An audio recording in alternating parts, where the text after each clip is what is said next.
Hello everyone, this is the second part of colloidal dispersion. In this video, we will talk about classification of colloids, methods of preparation and purification of colloids. colloids को दो तरह के criteria के basis पर classify करा गया है। पहला क्लासिफिकेशन है based on the states of matter. इसमें डिस्पर्जन मीडियम और डिस्पर्स्ड फेज कौन से फिजिकल स्टेट में है उसके बेसिस पर इसमें क्लासिफिकेशन करा गया है colloids का। फिजिकल स्टेट्स तीन तरह के होते हैं, सॉलिड, लिक्विड और गैस। तो हम डिस्पर्जन मीडियम को रेफरेंस लेके चलते हैं। तो सबसे पहले डिस्पर्जन मीडियम में तीनों स्टेट्स 3 बार लिखी हैं, सॉलिड, लिक्विड और गैस। फिर डिस्पर्स्ड फेस वाले कॉलम में तीनों स्टेट्स को लिखा है solid, liquid, gas, solid, liquid, gas करके इसको लिखा है। अगर डिस्पर्जन मीडियम सॉलिड स्टेट में है और डिस्पर्स्ड फेस भी सॉलिड स्टेट में है तो सॉलिड सॉल्ट कोलाइड बनेगा। इसके एग्जाम्पल्स में है पर्ल्स, टूथपेस्ट और रूबी ग्लास। दूसरे टाइप के कोलॉइड में डिस्पर्जन मीडियम सॉलिड ही रहेगा। डिस्पर्स्ड फेस में अगर लिक्विड होगा तो कोलॉइडल टाइप सॉलिड इमल्शन या फिर जेल बनेगा। सॉलिड इमल्शन कोलॉइड का एग्जाम्पल है चीज़ और बटर। थर्ड टाइप में अगर डिस्पर्जन मीडियम सॉलिड है और डिस्पर्स्ड फेस गैस है तो कोलॉइड टाइप होगा सॉलिड फोम। इसके एग्जाम्पल हैं प्यूमाइज और मार्शमेलो। फोर्थ टाइप के कोलॉइड में अगर डिस्पर्जन मीडियम लिक्विड है और डिस्पर्स्ड फेस सॉलिड है तो कोलॉइडल टाइप बनेगा सॉल या फिर सस्पेंशन। इसके एग्जाम्पल्स में है ओरल सस्पेंशन और पेंट।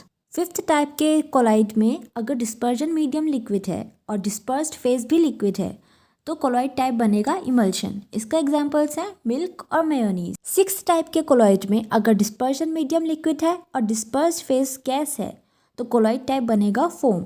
इसके एग्जाम्पल्स में आते हैं कार्बोनेटेड बेवरेजेस और शेविंग क्रीम। कार्बोनेटेड बेवरेजेस में कार्बन डाइऑक्साइड गैस यूज़ होती है फोम्स क्रिएट करने के लिए। जैसे कि जब हम पेप्सी और कोको कोला की बोतल को खोलते हैं तो उसको खोलते वक्त फोम्स बाहर आती हैं अचानक से, तो वही फोम्स जो कोको कोला और पेप्सी की बोतल से निकलती हैं फोम के कोलॉइड टाइप का एग्जाम्पल है। सेवन्थ टाइप के कोलॉइड में डिस्पर्जन मीडियम अगर गैस है और डिस्पर्स्ड फेस सॉलिड होती है तो कोलॉइड टाइप को हम कहते हैं सॉलिड एरोसोल्स। इसके एग्जाम्पल है स्मोक और डस्ट। लास्ट टाइप के कोलॉइड में डिस्पर्जन मीडियम अगर गैस होती है और डिस्पर्स्ड फेस लिक्विड होती है तो कोलॉइड टाइप को बोलते हैं लिक्विड एरोसोल्स। इसके एग्जाम्पल हैं क्लाउड, मिस्ट या फिर फॉग। गैस और गैस का कोई कोलॉइड नहीं बनता है क्योंकि वो सब उड़ ही जाता है, हवा में सब खो जाता है। कोलॉइड्स का दूसरा क्लासिफिकेशन होता है based on the interaction of dispersed phase with dispersion medium. मतलब कि डिस्पर्स्ड फेस और डिस्पर्जन मीडियम के बीच में कैसे रिलेशनशिप्स हैं उसके बेस पर कोलॉइड्स का क्लासिफिकेशन करा गया है। इस क्लासिफिकेशन के बेस पर कोलॉइड्स 3 तरह के होते हैं, लायोफिलिक कोलॉइड्स, लायोफोबिक कोलॉइड्स और एसोसिएशन कोलॉइड। लायो मतलब होता है सॉल्वेंट और फिलिक मतलब होता है लविंग।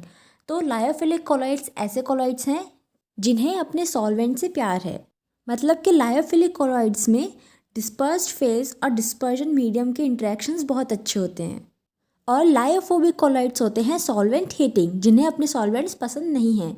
मतलब कि इसमें डिस्पर्स्ड फेस और डिस्पर्जन मीडियम के बीच में इंटरेक्शंस बहुत कम या फिर नहीं होते हैं। और एसोसिएशन कोलॉइड्स सॉल्वेंट लविंग भी हो सकते हैं और सॉल्वेंट हेटिंग भी हो सकते हैं, क्योंकि इन कोलॉइड्स में हाइड्रोफिलिक पोर्शंस भी होते हैं और लिपोफिलिक पोर्शंस भी होते हैं। तो एसोसिएशन कोलॉइड्स के इंटरैक्शंस अपने मीडियम के साथ अच्छे होंगे या बुरे होंगे डिपेंडेंट होगा कि किस तरह का डिस्पर्जन मीडियम यूज़ करा है।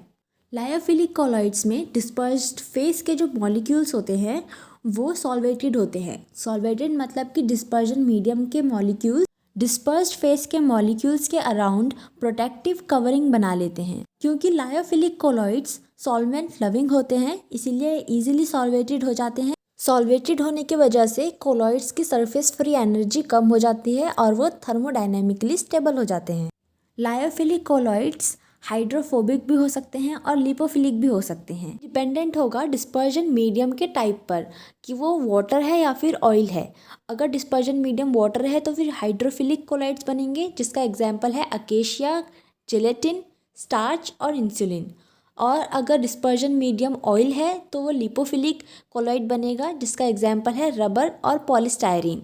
लायोफिलिक कोलॉइड्स रिवर्सिबल होते हैं क्योंकि लिक्विड मीडियम को ड्राई करने पर जो डिस्पर्स फेज का रेसिड्यू बचता है उससे हम दोबारा से लायोफिलिक कोलॉइड्स बना सकते हैं।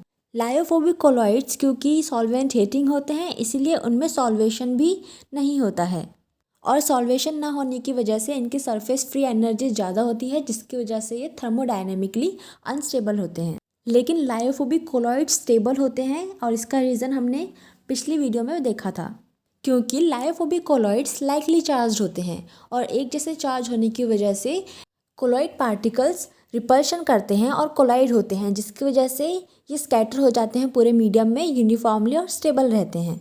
लायोफोबिक कोलॉइड्स भी हाइड्रोफोबिक भी हो सकते हैं और हाइड्रोफिलिक भी हो सकते हैं। ये भी डिपेंडेंट होगा कि डिस्पर्जन मीडियम वाटर है या फिर ऑयल है। एग्जाम्पल होते हैं इसके gold, silver, sulphide. Lyophobic colloids irreversible होते हैं क्योंकि इनको ड्राई करने पर जो कोलॉइड बचेगा उससे हम दोबारा लायोफोबिक कोलॉइड्स नहीं बना सकते हैं। इसका एग्जाम्पल है मिल्क जिसमें लायोफोबिक कोलॉइड होता है केसिन। थर्ड टाइप का कोलॉइड है एसोसिएशन कोलॉइड। एसोसिएशन कोलॉइड्स के एग्जाम्पल्स होते हैं generally surface active agents. Surfactants के इंडिविजुअल मॉलिक्यूल्स बहुत छोटे होते हैं कोलॉइडल पार्टिकल्स बनने के लिए। लो कंसंट्रेशन पर ये मोनोमर्स की तरह रहते हैं और जैसे जैसे इनका कंसंट्रेशन बढ़ता रहता है मोनोमर्स मीडियम की सरफेस पे आके एग्रीगेट्स बनाते रहते हैं और कंसंट्रेशन जैसे जैसे इनका बढ़ता रहता है तो क्रिटिकल माइसली कंसंट्रेशन पर ये माइसलीज बनाते हैं जो मोनोमर्स से बड़े होते हैं साइज में, जो 5 नैनोमीटर तक के होते हैं और कोलॉइडल रेंज में आते हैं। तो क्रिटिकल माइसली कंसंट्रेशन के ऊपर कोलॉइडल माइसलीज बनते हैं और क्योंकि इनमें हाइड्रोफिलिक और लिपोफिलिक दोनों पोर्शंस होते हैं इसलिए इनका सॉल्वेशन भी इजीली हो जाता है और सॉल्वेशन हो जाता है इसलिए इनकी फ्री सरफेस एनर्जी भी कम हो जाती है जिसकी वजह से थर्मोडायनेमिकली स्टेबल भी रहते हैं, इसलिए इनको बनाना भी आसान होता है। इसका एग्जाम्पल है फॉस्फोलिपिड के एग्रीगेट्स सेल्यूलर मेम्ब्रेन में। एसोसिएशन कोलॉइड्स रिवर्सिबल होते हैं। अब तीनों कोलॉइड्स की प्रॉपर्टीज़ का कंपैरिजन करते हैं। पहली प्रॉपर्टी है डिस्पर्स्ड फेज। लायोफिलिक कोलॉइड्स में dispersed phase mostly organic molecules होते हैं। लायोफोबिक कोलॉइड्स में इनऑर्गेनिक पार्टिकल्स होते हैं और एसोसिएशन कोलॉइड्स में सर्फेक्टेंट्स के एग्रीगेशंस होते हैं। सेकंड प्रॉपर्टी है नेचर ऑफ इंटरेक्शन। इसको हमने अभी थोड़ी देर पहले ही डिस्कस करा है। लायोफिलिक कोलॉइड्स में स्ट्रॉन्ग इंटरेक्शन होता है क्योंकि इनके मॉलिक्यूल्स सॉल्वेटेड होते हैं। लायोफोबिक कोलॉइड्स में बहुत कम इंटरेक्शन होता है क्योंकि वो सॉल्वेंट हीटिंग होते हैं और एसोसिएशन कोलॉइड्स के जो एग्रीगेट्स बनते हैं वो सॉल्वेटेड होते हैं।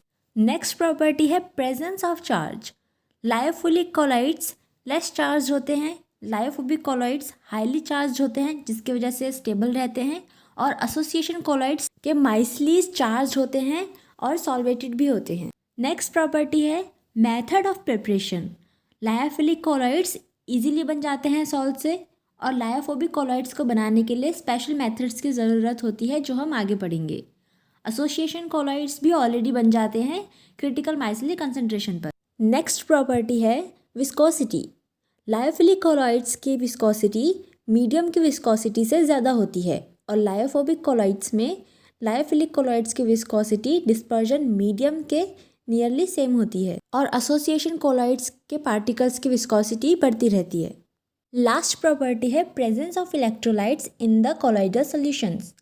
लायोफिलिक कोलॉइड्स में जब इलेक्ट्रोलाइट्स का कंसंट्रेशन लो होता है तो लायोफिलिक कोलॉइड्स स्टेबल रहते हैं और लायोफोबिक कोलॉइड्स अनस्टेबल हो जाते हैं क्योंकि उनमें फेस सेपरेशन हो जाता है जिसकी वजह से वो कोगुलेट हो जाते हैं बॉटम में और एसोसिएशन कोलॉइड्स भी लो कंसंट्रेशन पर स्टेबल रहते हैं।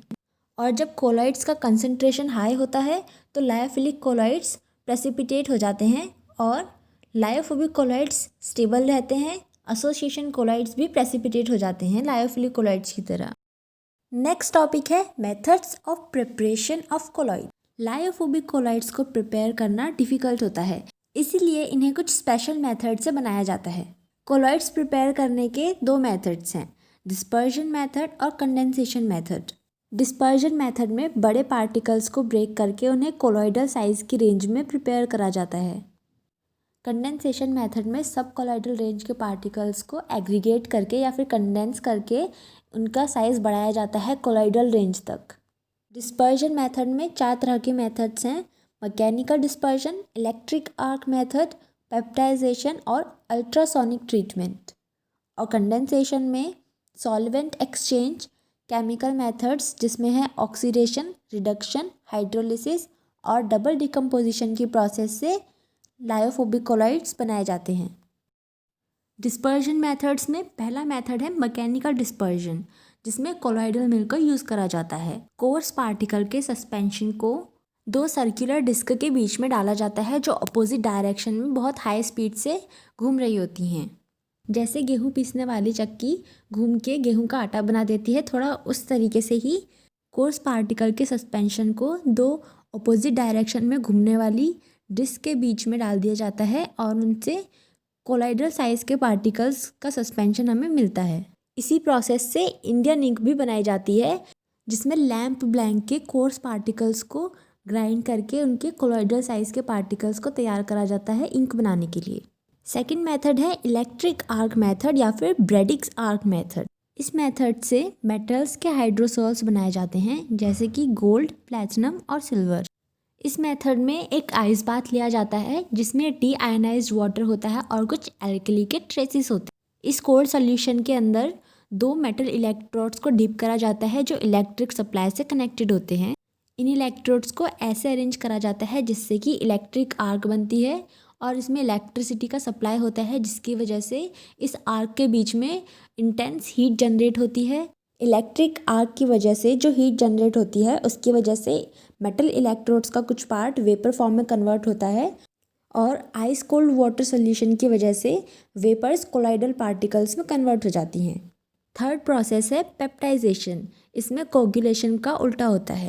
इसमें किसी प्रोसेस से बना हुआ जो फ्रेश सॉलिड प्रेसिपिटेट होता है उसमें कुछ इलेक्ट्रोलाइट्स, सर्फेक्टेंट्स या फिर डीफ्लॉक्यूलेटिंग एजेंट्स ऐड करे जाते हैं, जिससे कि वो प्रेसिपिटेट या फिर एग्रीगेट छोटे छोटे कोलाइडल पार्टिकल्स में डिवाइड हो जाता है। और इस सिस्टम को स्टेबलाइज करने के लिए जो भी एजेंट्स यूज़ होते हैं उन्हें बैप्टाइजिंग एजेंट्स कहते हैं, जो इन पार्टिकल्स के कोगुलेशन को अवॉइड करते हैं। इसका एग्जाम्पल है मिल्क, जो एक कोलाइडल डिस्पर्जन है ऑयल इन वाटर का। मिल्क में जो केसिन प्रेजेंट होता है वो एक पेप्टाइजिंग एजेंट है जो मिल्क के कोगुलेशन को अवॉइड करता है। लास्ट प्रोसेस है अल्ट्रासोनिक ट्रीटमेंट।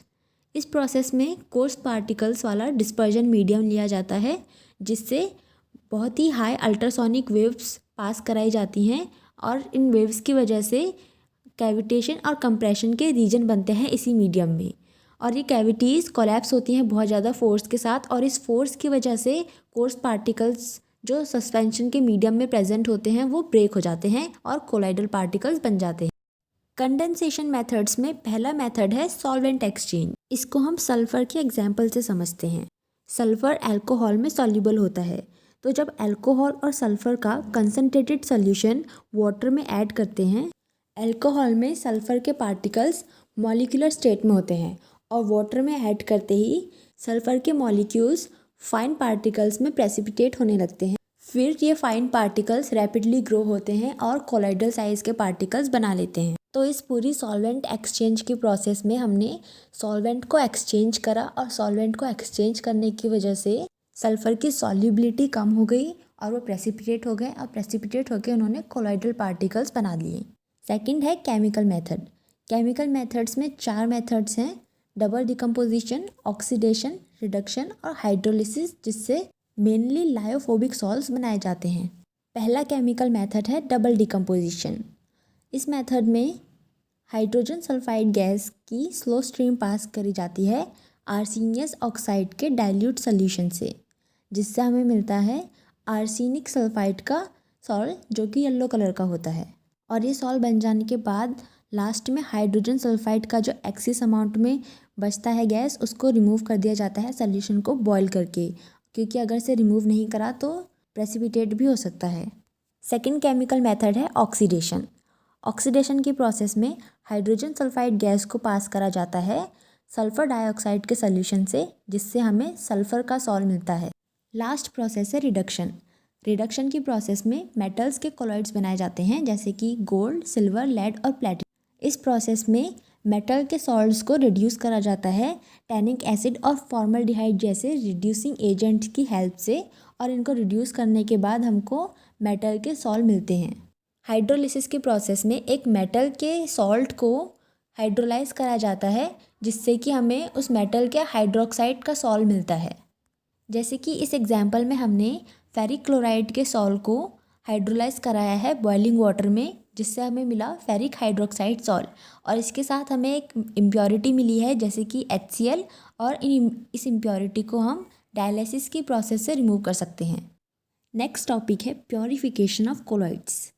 कोलॉइड्स को जब भी बनाया जाता है तो पॉसिबिलिटीज़ होती है कि उनको बनाते वक्त उसमें कुछ इलेक्ट्रोलाइट्स की इम्प्योरिटीज़ आ जाती हैं।